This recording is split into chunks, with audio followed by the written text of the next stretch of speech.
Happy Garnacho Day to those who are celebrating. It's your boy Orange Gatorade. I'm your host of the Orange Gatorade Show. We got some Chelsea chat today. And as you may have heard, Alejandro Garnacho will be a Chelsea player. The deal has been done today. Fabrizio reporting close to 40 mil and then a 10% sell-on fee, which is all right. Again, like compared to what we were going to get him for in January, like 65 to 70 mil, whatever. I'm way less mad about doing this business than I would have been if we got him in January. Completely different. And one thing that I've learned since January is I can't really speak on Clear Lake, bro, because once I think that they're doing the wrong shit, it goes in our favor. You know, like I really did not think the Joao Pedro signing was going to be that good. I wanted someone, you know, more of like a clinical finisher, which is what I thought we really needed. But Joao Pedro has proven to be that. Every attempt that he takes on goal looks threatening for Chelsea so far. So I've learned I don't know everything, you know. Maybe the people that get paid the big money to make the big deals happen know what they're doing at Chelsea. So fair play to Clear Lake. I'm a back y'all on this one. All right, I'm a back y'all on this one. We'll give it till December. All right, and then if he's ass, he's ass. Because I really got no sympathy for Garnacho. Anyways, I think my concerns about him when we were going to get him in January still hold true. I do have concerns over his character and, you know, his brother and shit like that. But that's, you know, all that extracurricular bullshit is out the door. Because I do think that there is a player in Garnacho. Somewhere, deep down. We're going to have to clear a lot of Man U filth out of his system before we discover that player. But I do think there is a player in there that can be salvaged. Moving on, we got some Champions League draws, man. Unbelievable fucking feeling. Finally, bro. Finally back. And I gotta be honest, bro. This is a pretty tough draw. I'm not saying we're gonna get like grouped or anything and not make it to the fucking knockout, but it is a pretty tough draw. You have Barcelona, at the bridge, first game. I don't know. I to be honest, bro, I really don't even know. Like, is pot 1, pot 2, pot 3, pot 4? Is it in that order? Or are they just going to scramble it? I don't know.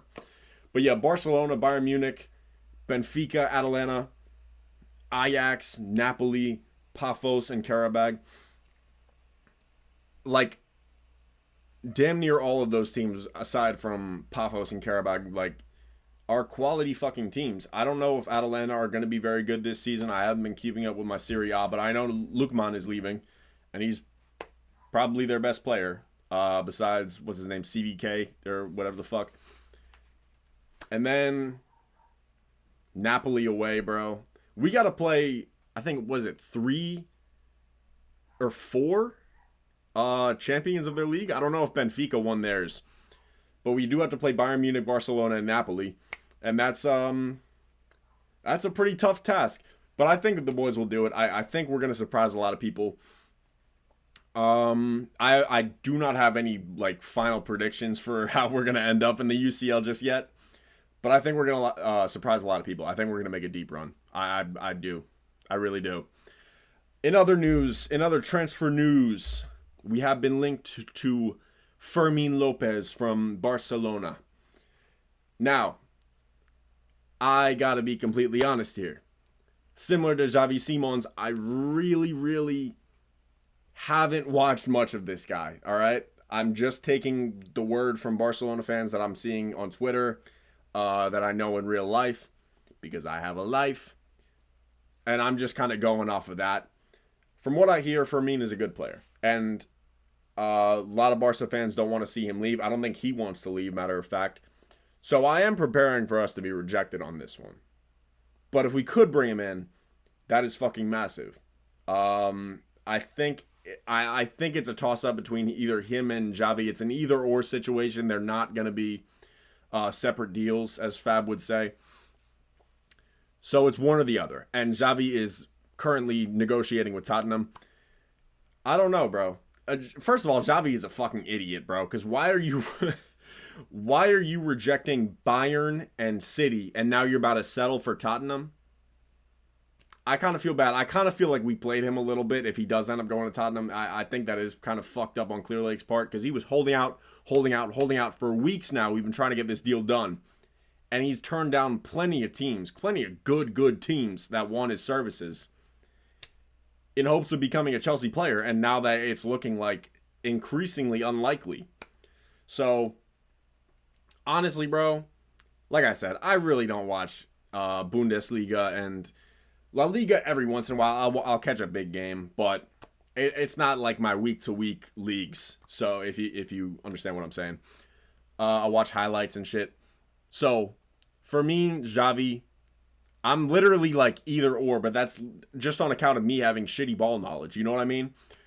I need to do more research on these two players before I can make a decision on who I would rather prefer. And by the time I do enough research to make a decision, the deal will already be done on one of them. So, is what it is, bro. I'm just holding out hope that we can just get one fucking defender. That's all I ask. I don't need Xavi Simons. I don't need Fermin Lopez. Would be great. Feels extremely greedy, but it would be great. But I just want, I please just get me one fucking defender, bro. Get me Bastoni, like a high profile defender, and I'm cool. I'm cool for the rest of the transfer window. And that being said, I think that's going to do it for today's episode. Sorry I really didn't have much to talk about. I'm sorry for the hiatuses. Your boy got a birthday coming up in 3 days, so I hope that excuses me for the months and months and months of shitty uploading. It's been your boy Orange Gatorade, and I'll see y'all in the next one. Peace.